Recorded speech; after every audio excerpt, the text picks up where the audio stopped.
Sindikat Joki Ujian Tulis Berbasis Komputer atau UTBK pada Seleksi Nasional Penerimaan Mahasiswa Baru atau SNPMB Universitas Hasanuddin ditangkap. 6 orang pelaku dalam sindikat itu diringkus tim tindak pidana tertentu Satreskrim Polrestabes Makassar. Keenam pelaku yang telah dilakukan serangkaian pemeriksaan oleh penyidik pun telah ditetapkan sebagai tersangka. Penetapan tersangka itu diumumkan Kapolrestabes Makassar Kombes Pol Arya Perdana saat merilis kasus ini di kantornya di Jalan Ahmad Yani, Kecamatan Wajo, Kota Makassar pada Rabu 7 Mei 2025 sore. Hadir juga Ketua Satgas Keamanan dan Keterlibatan Unhas, Profesor Dr. Amir Ilyas, Humas Unhas Ishak Rahman. 1 dari 6 tersangka adalah perempuan dan dihadirkan dengan mengenakan kaos oranye bertuliskan tahanan.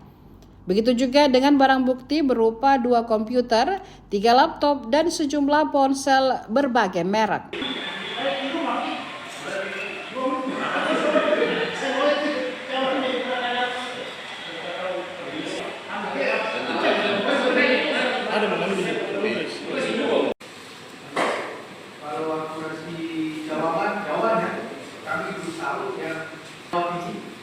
Yang Joki saja ini kan anak angkatan 2024 belum pernah.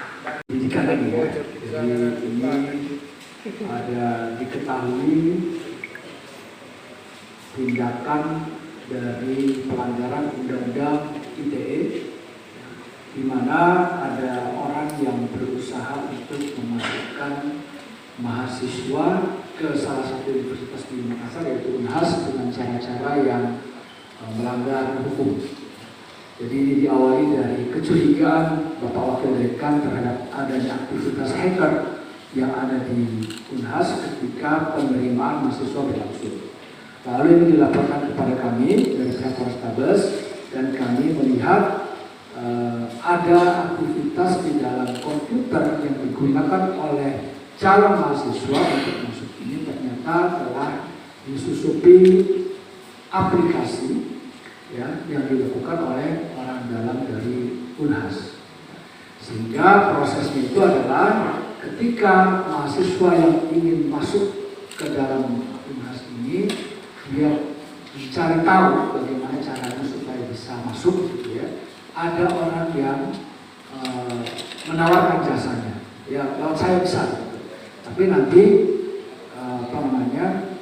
ikuti cara-caranya itu begitu mahasiswa sudah diberikan komputer, gunakan aplikasi yang ada di komputer tersebut. Ketika calon mahasiswa ini menggunakan aplikasi itu, maka soal-soal yang muncul di komputer tersebut muncul juga di tempat lain, ya, muncul juga di tempat lain dan dikerjakan oleh orang lain. Sehingga si mahasiswa, calon mahasiswa yang akan mengerjakan soal ini, dia cukup duduk di situ, masuk ke aplikasi, dan nanti hasilnya keluar, tentu hasilnya akan sangat baik ya, karena dikerjakan di luar dan bukan dikerjakan sendiri oleh calon mahasiswanya. Nah, atas tindakan itu sudah kami selidiki dan akhirnya kami menangkap 6 orang tersangka, ya, mulai dari yang memasukkan aplikasi, yang mengerjakan penghubungnya. Ini ada 6 orang tersangka yang sudah kami tangkap dan sudah disidik, ya, sudah kami tahan juga, dan ini dikenakan Undang-Undang ITE, ya.